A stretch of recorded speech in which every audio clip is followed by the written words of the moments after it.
Hi, I'm Lori Stone, cervical cancer survivor, and I'm here with Dr. Yolanda Evans at the Adolescent and Young Adult Medicine Clinic at Seattle Children's Hospital. So we're here today to talk about the importance of vaccination and how it protects young people from many kinds of cancer, including cervical cancer. So Lori, first I want to say thank you so much for being willing and open to share your story.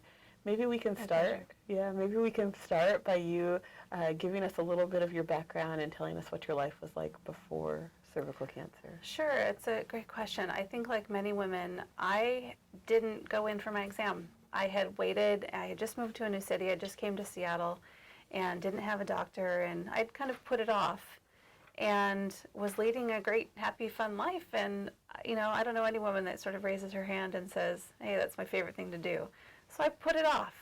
And it was when I finally got into the doctor and had a pap smear that the result on that came back as abnormal.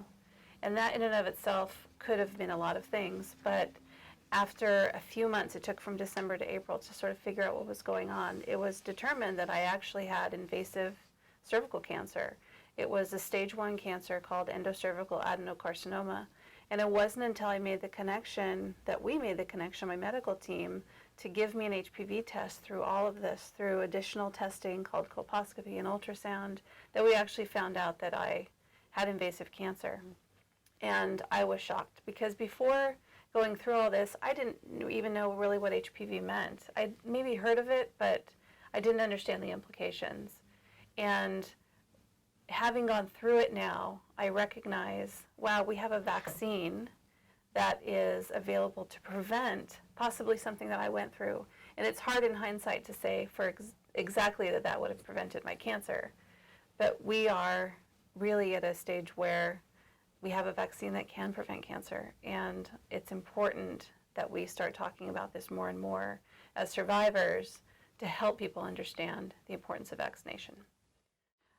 Dr. Evans, I understand that you are actively promoting preventing cervical cancer by vaccinating young women. Can you talk a little bit more about what that means and what that might mean to parents? Mm-hmm. For parents, they want to do what's best for their kids and make sure that they're keeping them safe and healthy.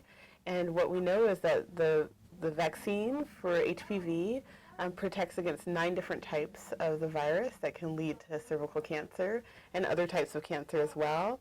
And it's also recommended not just for girls but for boys. And we recommend that it's given at that well child check between ages 11 and 12, but you can get it as early as age 9 and up to age 26. How would parents know the exact time to bring them in? Why is 11 to 12 so important? We hear about that a lot. It's a really good question. Why the age that we decided? So the age 11 or 12 is when we see the best response to the vaccine, so our body is able to fight off the virus the best if we give it that early. Also, we want to make sure that people get it before they're ever exposed to the virus. Right. And is vaccine safe? This vaccine is extremely safe and it works really well. So as a pediatrician, do you recommend this vaccine to your patients?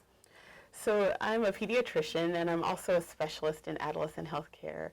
In addition, I'm a mother. I have 2 young children of my own, and I highly recommend this vaccine. I plan to get my own 2 kids immunized when they're 11 or 12 years of age. And I tell parents that this vaccine is safe, it's recommended, and that we do need to protect our kids against HPV and the cancers that can be associated with it.